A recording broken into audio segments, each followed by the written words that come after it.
gau ilun bat bezala aurkezten dugu, baina gau honek lehen esan duten bezala argi asko piztuko ditulako. Gure jendearen gara. Hori da bat, eta hau esaten dutenean, esan nahi dut, jendea sartu da bezala, publikoa zinera sartu danean bezala ez delako irten. Gogoa izango delako pelikula pasatzen. Hiru emakume, Ane Gabarai, Elena Irureta eta nik, esaten dugu hirukote bat, ez da. Eta bai, transminak badirela, esango baino ez diren ere, ez.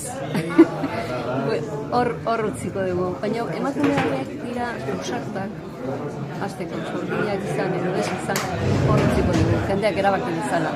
Ausartak, bai, herriko jende ausartak da, eta elkarrekin biltzen dira, aitzakia, arropa garbitzeko aitzakiarekin, eta baina beste gauza askotaz hitz egiteko, eta horien artean baita ere herriko gauzetaz hitz egiteko,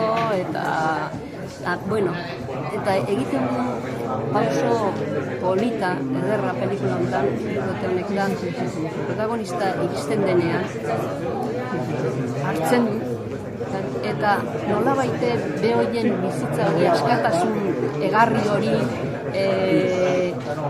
lotzen di, irikitzen die beste generazio bat eta pelikula hortik doa.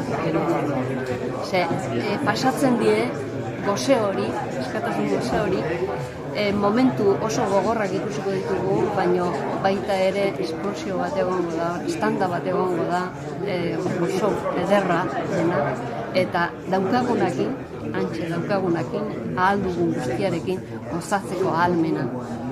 Eta hori beste generazio bati kutsatzeko edo engatxatzeko nola baita, hori ederra da.